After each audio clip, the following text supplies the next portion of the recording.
Imenenwa, usimjaribu Bwana Mungu wako.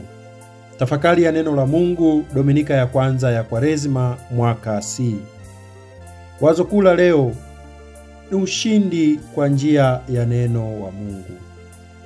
Ndugu zangu, karibuni katika tafakari hii ya neno la Mungu kwa wazo hilo la ushindi kwa njia ya neno wa Mungu. Tuko katika kipindi cha Kwaresima, kipindi cha vita vya kiroho, tushindanapo na jeshi la pepo wabaya kwa silaha za kufunga, kusali na kutoa sadaka. Katika Dominika hii ya kwanza ya Kwaresima, Mama Kanisa anatupatia fundisho la hamasa ya kuwa ushindi wetu unapatikana kwa kupitia Bwana wetu Yesu Kristo. Yesu mwenyewe ameshinda vishawishi vya shetani kwa kutumia neno la Mungu na kuweza kumshinda shetani, na katika Bwana wetu Yesu Kristo sisi pia tuna uwezo wa kushinda katika majaribu na vishawishi mbalimbali. Tunayasikia hayo katika Injili ya Luka sura ya 4 mstari wa kwanza hadi wa 13.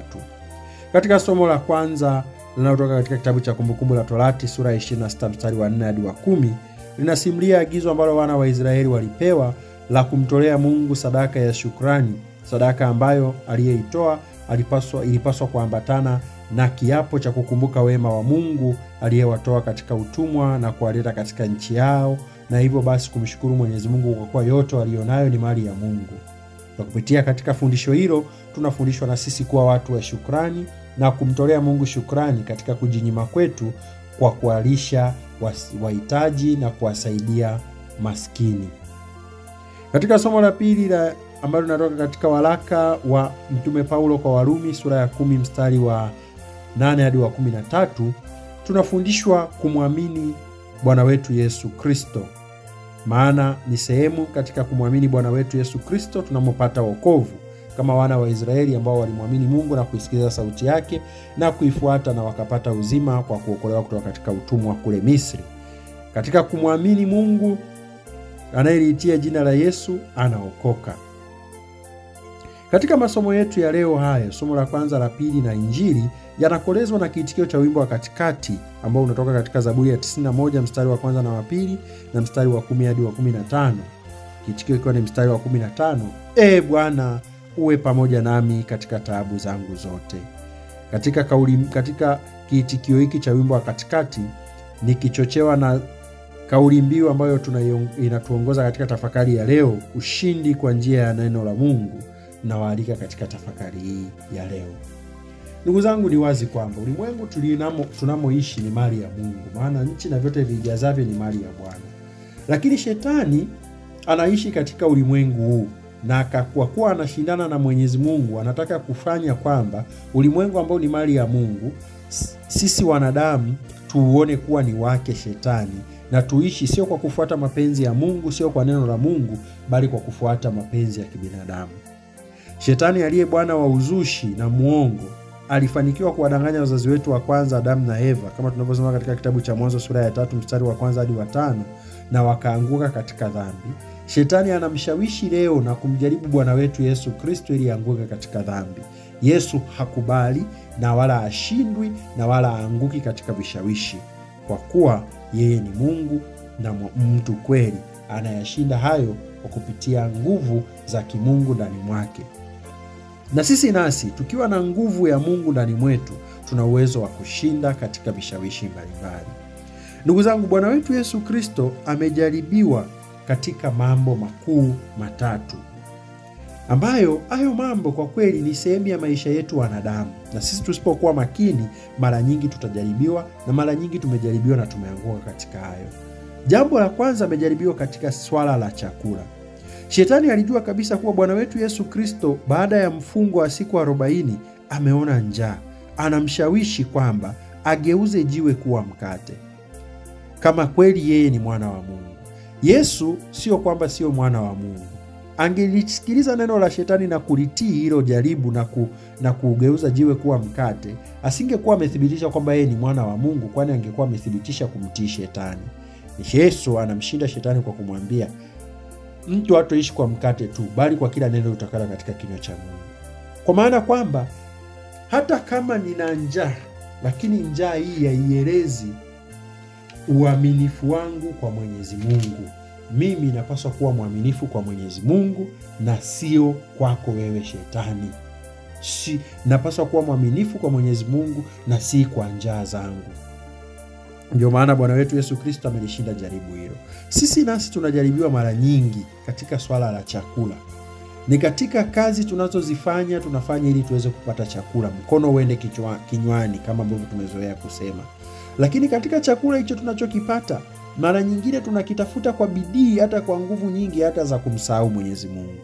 Mara nyingine tuko wepesi kuuza utu wetu na adhi zetu kwa sababu tu ya kupata chakula. Tunadanganywa kwa chipsi, tunadanganywa kwa keki, pilau, nyama, soda, bia saa nyingine na vinywaji mbalimbali, barafu na keki. Tusisahau tunaanguka katika dhambi kwa sababu tu ya chakula.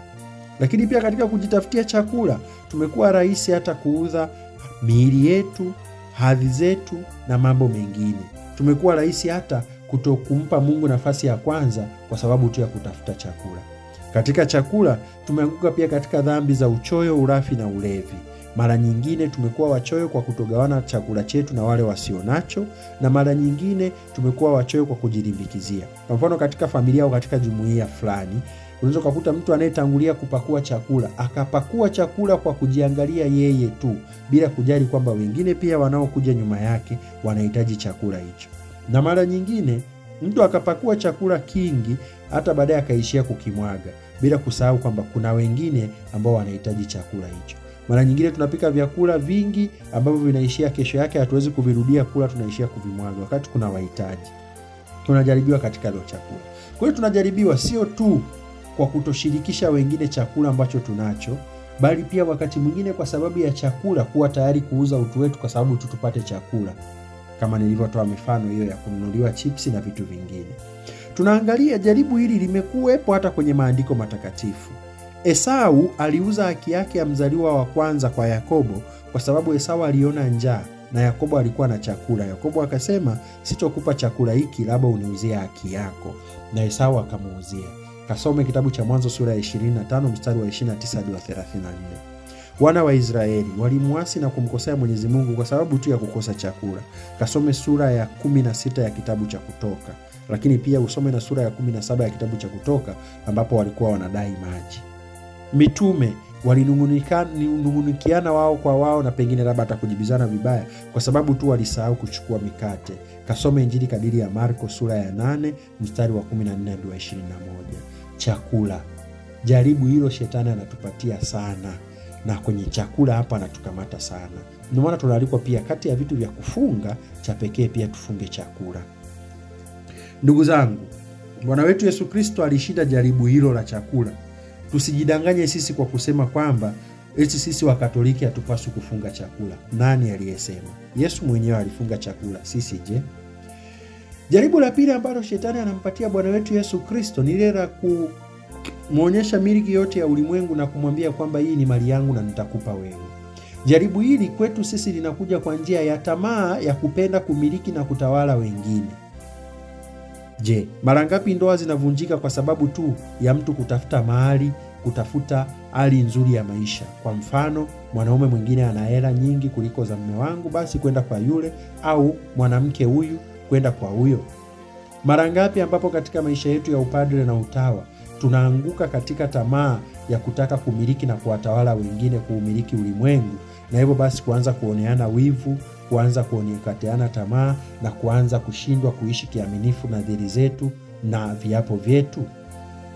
Mara ngapi tunauza utu wetu ili tu tuweze kupata mamlaka katika ulimwengu huu? Mara ngapi tunawaheshimu na kuwapa hata kuwasujudia viongozi wa serikali na viongozi wa nafasi mbalimbali ili tu kulinda nyadhifa zetu au pengine kupata nyadhifa hizo? Mara ngapi tumegeuka machawa kwa sababu tu ya kutaka kupata mamlaka na kutawala ulimwengu? Zote hizo ni njia mbalimbali ambazo Shetani anazitumia katika kutuangusha katika dhambi. Mara ngapi je, tumezira na kuacha kabisa kujishughulisha na shughuli mbalimbali za jumuiya ndogondogo za Kikristo, kushiriki kanisani, kushiriki katika vyama vyetu vya kitume na katika shughuli nyingine za kijamii kwa sababu tu tumekosa cheo na mamlaka? Yesu aliweza kushinda katika majaribu hayo yote. Sisi nasi tunaweza tukashinda katika yeye atutiaye nguvu. kama tunavyofundishwa katika waraka wa Mtume Paulo kwa Wafilipi sura ya 4 mstari wa 13. Lakini ndugu zangu, njia nyepesi ya kuweza kumshinda shetani na kumsujudia Bwana Mungu wetu peke yake, kwa mfano tusome na kuitafakari Zaburi ya 23. Bwana ndiye mchungaji wangu, sitapungukiwa na kitu. Tuone kwamba nini ambacho tunaweza tukapungukiwa. Hata tukiwa katika bonde la uvuli wa mauti, hatutaogopa mabaya kama Bwana yuko pamoja nasi. Tujishikamanishe na Mwenyezi Mungu. Kwaresima hii tusaidie, tufunge kweli, tuache dhambi na tutende matendo mema ya kuweza kumpendeza Mwenyezi Mungu. Tumwambie na kuishi kweli kwamba Bwana, wewe ndiwe Bwana wangu, sina wema ile utokao kwako, kama tunavyofundishwa na Mzaburi sura ya 16 mstari wa 2.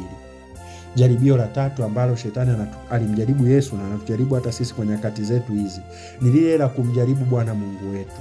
Kwa mfano, shetani anampandisha Yesu katika kinara cha hekalu na kumwambia Yesu ajitupe chini, maana Mungu atamletea malaika wake wamlinde. Shetani anamtia Yesu katika jaribu hilo. Shetani anatia na sisi katika jaribu hili mara nyingine anapotuambia hata sisi, fanya kitu hiki tu unaweza. Kwa mfano, shetani mara kadha wa kadha anatufanya tuzitegemee nguvu zetu badala ya kumtegemea Mungu. Unakuta hapo mtu kwa kupitia majivuno yake na kujiamini kupita kiasi, anaanza kusema mimi ninaweza kwa sababu nina mali, kwa sababu nina utajiri, kwa sababu nina cheo, kwa sababu nina kitu hiki, badala ya kusema mimi ninaweza yote katika Mungu. Na hivyo basi mtu anajikuta anatumia mali zake vibaya, utajiri wake, au anatumia cheo chake vibaya katika kutenda dhambi. Shetani anatujaribu pia kwa kutupandisha katika kinara cha kukata tamaa, ambapo tunaweza tukatuonyesha kwa mifano mibaya ya watu ambao pengine tunawaamini na tunawapenda wanapotenda mabaya, na hivyo tunaanguka katika kishawishi kwa kusema kama fulani anatenda hili baya, je, mimi ni nani nishindwe kulitenda? Basi tunatenda tu ubaya. Au kusema shangine, shetani anatupandisha katika kiburi cha kukata tamaa, akituonyesha kwamba sisi ni wanadamu, tuacha tuendelee na maisha ya hivi. Jaribio la tatu ambalo shetani anampandisha Yesu katika kwenye hicho cha kinara, sisi nasi shetani anatupandisha katika kinara cha siri, cha kutudanganya kwamba swala hili litabaki siri kati yangu mimi na wewe, au swala hili litabaki siri kati yetu, au swala hili litabaki siri yangu tu. Kwa hivyo basi tunaingia katika kutenda dhambi. Ndugu zangu, tujue kwamba Bwana Mungu wetu hajaribiwi.